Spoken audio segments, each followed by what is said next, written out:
Hi, I'm Clayton Bond. I'm Senior Advisor for Diplomatic Fellowships, and one of the things I do is to coordinate the mentoring program. I've now paired you with your career mentor, and I wanted to share this video where our Director for Diplomatic Fellowships, Patricia Scroggs, explains why mentoring is so important in the Foreign Service and how you can make the most of it. Hi everybody, it's Patricia Scroggs. I'm the director of the Charles B. Rangel International Affairs Program, and today I want to talk a little bit about mentoring. And I want to talk first about why mentoring is so important in the Foreign Service, and second, I want to introduce you to what the Rangel program's mentoring process is. So first, let's talk about why mentoring is so important in the United States. And I think it's important in any career, but even more so in what we do. The first reason is because your career path is not always really well defined. Every Foreign Service officer ends up, doing something slightly different. And that's going to change based on your interests, based on your needs, based on the needs of the Foreign Service, circumstances. So no matter what you go in thinking you're going to do, maybe you have an interest in the Middle East. Maybe you end up having a family and schools become very important when you're doing it. Maybe the department really needs people in a certain area. Maybe there's really kind of a hot spot. All of these things can end up really changing your career. So having somebody that can help you see ahead and know what all the options are is really helpful. The second thing is that our personnel policies and rules often change, and so you're always trying to stay on top of it. But half the time you live halfway around the world, and it's not that easy. So having another set of eyes for your career, very useful. Another thing is that our assignment process is often shaped by an informal process. And so who you know, how you know them, what people think of you, we call it our corridor reputation, but what people say about you becomes really important. So having those interpersonal skills, having a mentor who can go to bat for you when it comes to assignments can be really important. Again, personal relationships matter, so you want to have as many as you can as a Foreign Service officer. Career mobility, another thing. So very often when we're looking for jobs, we may be looking all around the world. What that means is you may not know a person who's out there, whereas if we were working in a business, it'd be really easy for me to go up to the 5th floor and get to know you. But you might be looking for an assignment in Ulaanbaatar in Mongolia. Well, you can't stroll over there. And so again, you need more eyes and ears, and mentors are really important in that in the United States, because you can say, hey, I'm really interested in this position, and they'll look and they'll say, oh, wait a minute, I know somebody who works there, or let me give you a suggestion. Sometimes they will call as mentors and say, hey, so-and-so is looking for a job.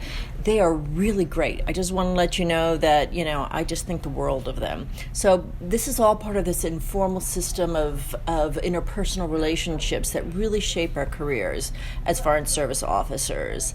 Also, the Foreign Service is certainly a job, but it's also a lifestyle. So we have a broader range of things that we need mentors to help us with. So certainly it's how to get ahead in our jobs, but we also need help on, how do we balance our job with our personal? Where can we find out what the best schools are for our kids?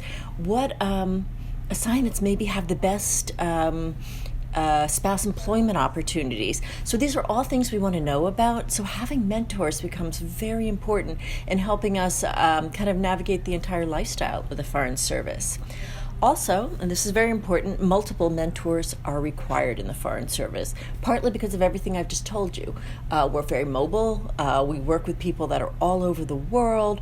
We have different mentors for different things. So there's some mentors that are really helpful to me in terms of family things, others that are, maybe more professional in nature, and some that have both. So again, with the Foreign Service, there are a variety of different things that are important to us. Now, what can mentors do in the Foreign Service? Mentors help you think ahead and prepare to get the most out of your experiences. You're not exactly sure what's coming. Sometimes you're just kind of getting by day to day, but mentors can help you look over the next assignment or the assignment after that, or when you're mid-career, and really help you plan for that. Also, the Foreign Service is filled with amazing opportunities. Not only are there great jobs out there, but there are opportunities maybe to do a year at a university, or actually go outside of the State Department and work at the White House, or maybe, take a year and do something else. Maybe you're going to take a leave without pay. There are so many things out there, and so it's really helpful to have another set of eyes, particularly someone who's been around longer than you, that can help you see all of the opportunities. And within the Foreign Service, the mentors can help in a variety of ways. One, they prepare you for success. They know what's there. They help you get ready for it. Second, they can help you identify and get assignments. So you can look, this is my bid list, let's talk about it. Oh, you might be looking at this and this and this, but your mentor might say, hey, you might want to look at this too, because I'll tell you why this might be particularly career enhancing for you. Or I've heard there's great lifestyle here. Or I've heard there is, the DCM there is really fabulous, and he really develops young officers. So that can be very helpful. And again, we have a tradition of the Foreign Service for our mentees, and for people that we believe in, we'll pick up the phone and call somebody who's making a decision to say, hey, I'm doing you a favor. There's somebody great who's applying for this job. So that's another thing that a mentor does. A mentor helps you to make contacts. Again, because interpersonal is so important in doing our jobs and everything that we do. Very often, if you talk to a mentor and you say, I'm interested in this issue, or I'm working on that, they'll say, hey, have you thought of talking to so-and-so? Or, I have a friend who does that. And sometimes it's in the Foreign Service, but sometimes it's in the private sector or in an NGO. So mentors can be really helpful in helping you build out your network. Dealing with challenging work and professional situations. In the Foreign Service, like every place else, we have times that, there's something that is difficult for you. Maybe it's a supervisor. Maybe you're just dealing with a lot of work and you're not quite sure how to do it. Maybe, again, it's a personal issue or whatever. Having someone you can talk through that issue with and look at different options for handling it that is outside your chain of command can be really helpful. And that's one of the things that a mentor does, can really help you get perspective on something. And, again, generally, keeps confidentiality so that you have kind of a sounding board for issues that come up in your career, because they've probably seen it before. They can review your evaluations. We get annual evaluations, and it can be really helpful to find out what the other person thinks about your evaluations, because sometimes it's hard for us to know, particularly when you're a young officer. It sounds good, but are there enough examples? Are there the right type of examples? Your mentor's going to know that. And then again, to navigate your professional and personal life balance, that can be very, very helpful. Now, let's talk about the mentoring process in the Rangel Fellowship. So all Rangel Fellows receive both a Foreign Service mentor and a Rangel alumni sponsor by mid-May. Now, who are these? So the Foreign Service mentor is someone that I've selected that shares some of your interests, that I feel like would be someone who would be a really good mentor for you. And my first rationale for picking anybody is someone who really likes working for young officers and really likes to mentor. That is without a doubt the most important thing. Then I take that mentor who's, probably been into the department for maybe 10 years, maybe a little bit more. And then I'd like to offset it with a second, what we call a sponsor. And that's a Rangel Fellow who maybe is a little bit closer to you in age, but has gone through the Rangel program, has done the graduate school. And so it gives you different perspectives in different parts of the career. And there may be relationships. Also, I can't always find one person that has everything you're looking for. So, I usually try to find two people for a start to give you people to work with. Now, you're going to, for the fellows or for your mentors, you're going to reach out to them and make the first, try to set up the first encounter. For the sponsors, these are the Rangel Fellowship sponsors, so they're actually going to reach out to you. So you reach out to the mentors, the Rangel sponsors will reach out to you. You're going to schedule meetings at times that don't interfere with your orientation or congressional internships, and you should offer to come to them. They're doing you a favor, so try to work around their schedules to the extent that you can. Now, So let's say you set up your first meeting, and it could be around orientation. You will have some time, and I can show you where that is. Or, maybe it's after work one day, or you go over for lunch or something. So what do you do? Well, at the first meeting, you should try to reiterate the parameters of the relationship. That's a long way of saying, let's figure out what our expectations are. So you tell them how much you thank them for doing this. You acknowledge that you're the one that is responsible for the relationship, so it's up to you to maintain it. You might suggest another meeting, offer to stay in touch every 3 months or so, kind of set down how you plan to go forward with it, and certainly get their views on how they would like to go forward with it. So in some ways, it's just kind of setting up the relationship. You want to come prepared to give a summary of your experiences and motivation for joining the Foreign Service. Explain the fellowship. Not everybody knows it, particularly for your formal mentor. They may not have gone through this program, so they may not know much about it. So what is the congressional internship, and how does that work with graduate school? So take some time and explain it to them if they don't know. Be focused and concise in speaking, and emphasize listening. So go there with some ideas of things you want to talk about, ready to introduce yourself and explain the program, and then ready to listen to what they have to say. When you think about things you want to get from your mentor, think of open-ended questions that allow them to, tell you more, but in the way that they want to tell you. So things like, why did you choose the Foreign Service, or, whatever career track you are? How did you prepare? What have you liked or not liked about the Foreign Service? How do you feel that you've made a difference through your work? How has the Foreign Service affected your personal life? Can you give me some advice how to use grad school to prepare? What skills are most important for a Foreign Service officer? Do you have any suggestions for my overseas summer internship next summer? Any advice for getting ready for the oral assessment? Again, they really do love to talk, but give them some questions to help them keep going. Never seem to judge. And I think I put this in here because of lifestyle. We have very different lifestyles in the Foreign Service. Some people marry, some people don't marry, some people have kids, they don't have kids. In the way you ask it, never seem to be judging them. Like, I say this only because we had one person once who didn't quite ask the question in the way that he meant to ask it. And his question to the person was, well, don't you ever worry that you'll never get married? And I guess the person on the other side of that was at a kind of a period in her life where that was an issue of kind of sensitivity to her. So anyway, tell us about being single in the Foreign Service. What are the advantages? Things like that, always in a positive way. Then you finish your first meeting, write a thank you note. Always write a thank you note. An email is fine, and timeliness is key. I don't know how many times I haven't written thank you notes because I thought I'd write a really nice note, and then I couldn't find the address, and next thing I knew, I'd never sent it. So quick email, maybe even the same day. Really enjoy talking to you. Look forward to seeing you next time. Really makes a difference. Now, the first meeting is easy because I tell you my stuff, you tell me your stuff. It's easy. The second meeting and beyond, though, is where the mentorship really takes root, but that's going to take a little bit of work on your side to think through what more can you do with this relationships. So make sure that you're preparing some specific questions and requests. Maybe ask them for an example of good Foreign Service writing. Ask them which of the following posts might make a good overseas internship. If you're thinking about something, ask them for a contact in a post or on a State Department desk on something that you're working on. Ask them, which classes in grad school seem better, or do they have suggestions on how you can improve your writing? So you're getting a little bit more specific here.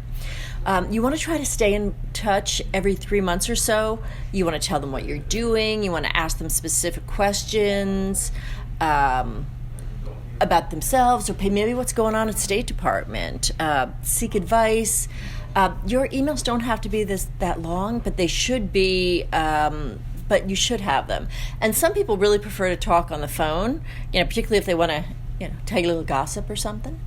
We don't like to put that stuff in. So that you may end up with phone calls. But so you want to stay loose about it, but you do want to stay in touch. Too often people will go through one session and then they kind of drop it.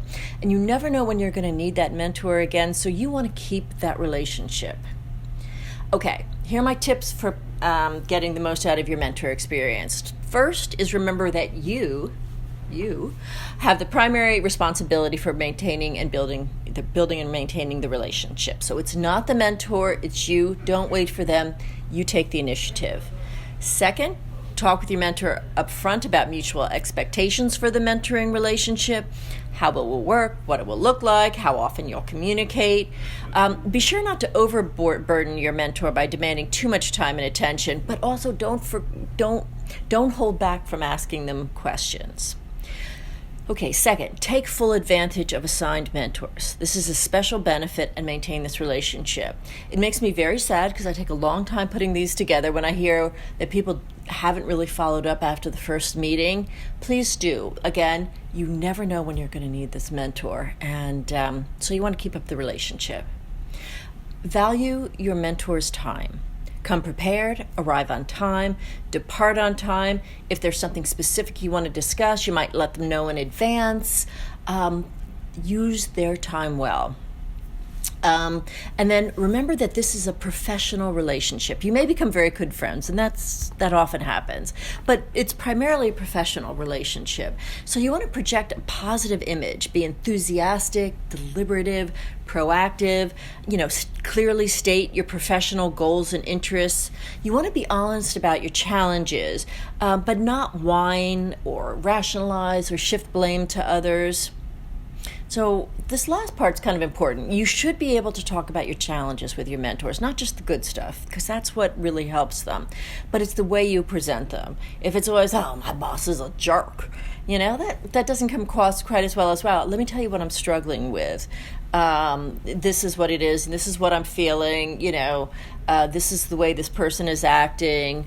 So again, you don't want to come across as whining. You do want to come across as bringing challenging professional situations that you need input on. Let's see. Next one, look for other potential mentors. You will need lots of mentors in the United States, and I mean in the Foreign Service, and some of them will come from your internships overseas, in embassies. Some of them will come from different jobs. So you're going to have a lot in the Foreign Service, but keep your eyes out. Invite them for coffee, lunch. Don't be afraid. People really like to talk to young officers. You remind them of why they got into this business in the first place, so don't be afraid to ask people. Some relationships will end up being long-term, and some might be just a really interesting lunch, but always be looking for mentors. Mentoring relationships can have substantive benefits. Use them as sounding boards, brainstorming, ask them to critique something that you've written, ask them about professional conferences and events, request that they review and provide input on your evaluations, ask them for contacts for specific assignments, seek their guidance in solving specific problems. There's a variety of things that you can do. Next, remember that mentoring can be a two-way street. You bring things to the relationship too. And so maybe, your mentor's working really hard. You may be in school, so you might know about interesting conferences going on that your mentor doesn't know about. Tell them about it. Invite them to come along with you. Invite them to something going on at your university. You might be better at doing, social media or something. Offer to give them a hand with what they're working on to the extent that you can. Remember, you have things that you offer that they don't know about. Maybe you read a good book, in class you thought they might be interested in. Be sure to share your thoughts on the relationship too. If your mentor helps you in some way, like he recommends you for assignment, introduces you to someone else, always follow through and do your best. Your actions and your attitude reflect not only on you, but also on your mentor. And I'll give you an example of this, and most mentors will have an example of this. When, I've gone out of my way to make sure that somebody gets a job. So if I've called a friend of mine and said, hey, I really want you to look at this person's really good. Do they really want the job? Yes, they do. And then you're offered the job and you say, oh, no, I don't really want it. And, the person will come back to me going, wait a minute, you told me that person really wanted the job, So, again, if you ask for help, make sure that you follow through on it. Just as a general one, plan to pay for your own meals when you go out. That said, if somebody offers, to pay for your coffee, you don't need to, arm wrestle them over it. Just say thank you. and go ahead with it. That's perfectly fine. Remember to thank them after each and every session. And if they give you any type of assignment, ask you to write something or send them something, please do it and do it on time. So that's sort of my kind of short-term thoughts about mentors. And then again, remember for the Wrangle program, you're going to have a mentor.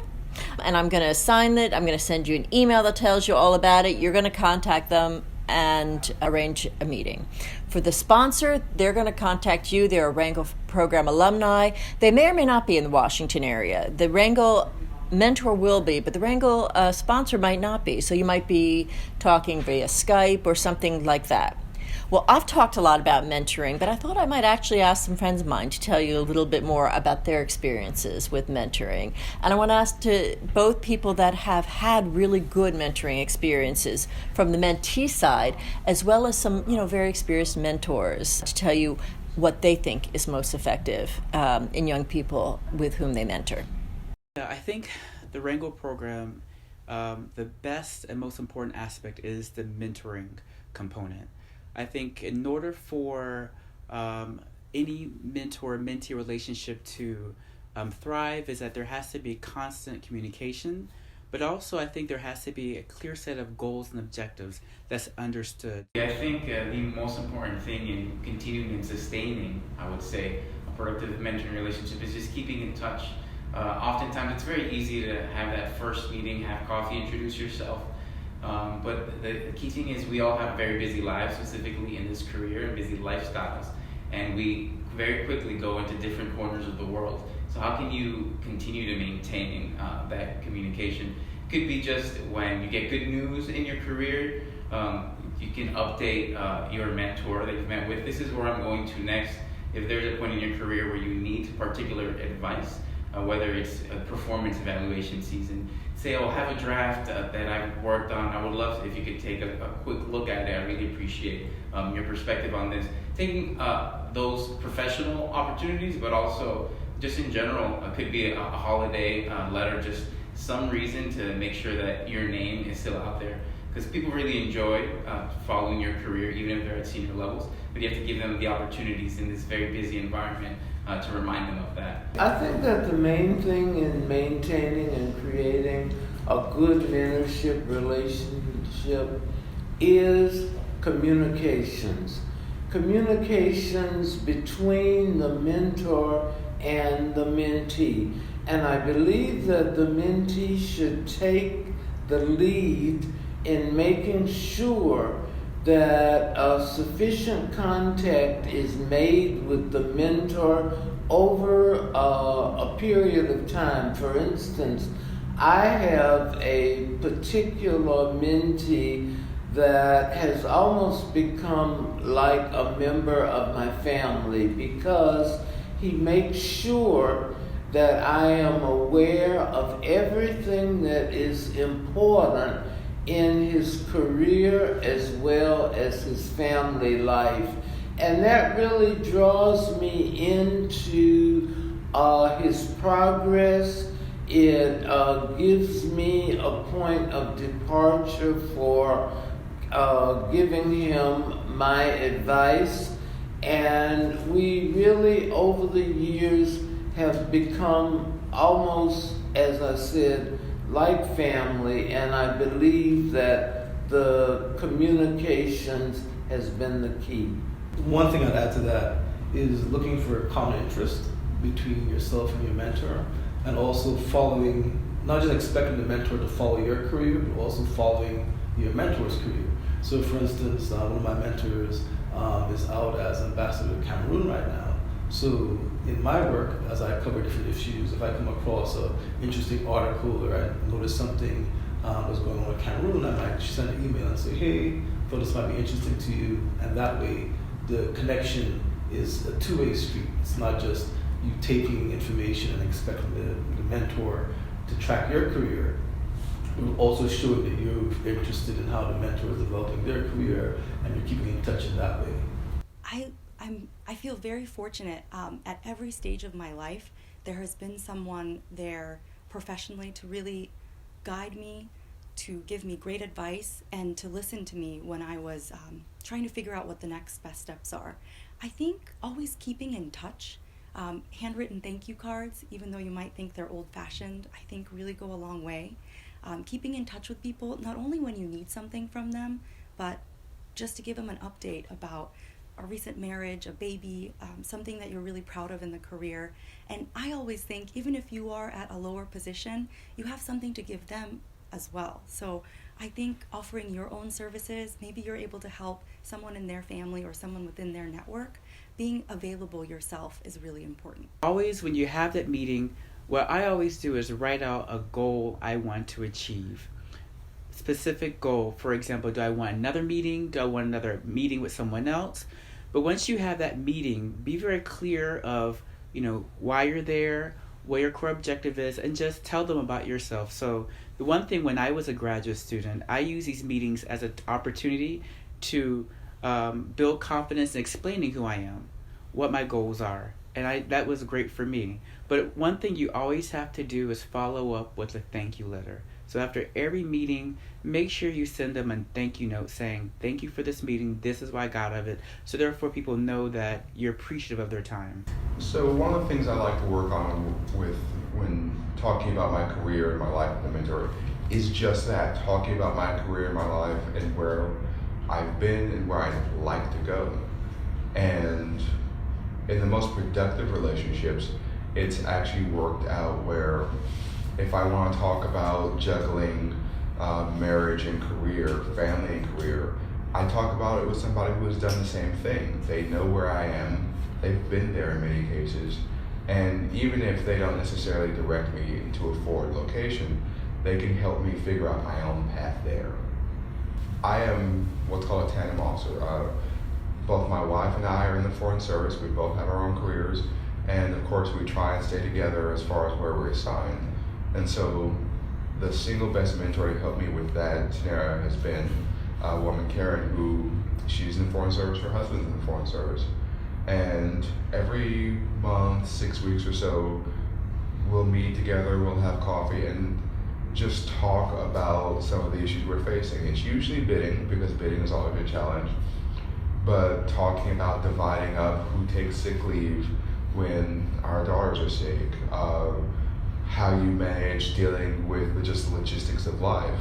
Having someone who has been there and has either come out the other side or is slightly ahead of you, it's priceless. And I strongly recommend that you seek that out when looking at mentors. You have to be able to ask the right questions, to listen, and to show that you have an understanding of what your goals are and different paths to take it. To get there. I think sometimes it's important to come with suggestions to a mentor, not simply be a little bump on a log waiting to hear what you should do, but rather say, I'm thinking of this, I'm considering that. And also, they should be able to have a really clear sense of who they are. Do they know what their skills are? Are they able to present a coherent picture of where they're coming from, what they've done, and where they want to go? Because that's going to help the mentor, help them. And I think staying in touch is really important. Young people sometimes only come with the questions, with the concerns. They don't come with the successes or the failures. They need to be willing to let the mentor know how they're progressing on the path, so the mentor can continue to help them. So the Rangel program is actually going to give you mentors, and you may get mentors officially in other ways too. But throughout your foreign service career, you're also going to have to find mentors, because there's so many different things you're going to need. So I've asked some of our fellows to talk to you about how they find mentors. Even though we have this wonderful, great network in the Rangel program, you really have to take a responsibility of your career to build and develop these mentors. And I think it's just being very an activist in terms of being proactive in getting your name out there. But also, if you see someone that you like, just go up to them and say, hi, my name is so-and-so, I'm a Rangel Fellow, can I please meet with you? Once you make that initial contact, either via email or in person, constantly follow up, because you have to remember, a lot of people are very busy. Even, for example, when I meet with my mentee, I always have to tell them, give me 3 dates so we can determine where we can meet. One mentor relationship is the relationship I have with Ambassador Ruth Davis. And it kind of really grew organically from participating in things like the Rangel program and other activities in the State Department and the world of international affairs. I kept bumping into Ambassador Davis, and it start off with small talk, and generally grew to exchanging emails, and basically to now being able to go to her if I have different questions. And I thought that's really interesting because that was more organic, and there were more small moments at different points in time. Some of the best relationships do occur organically. I happen to be the human rights officer covering those issues in our embassy in Brazil, and the ambassador at the time that I worked with closely was actually a Latina ambassador.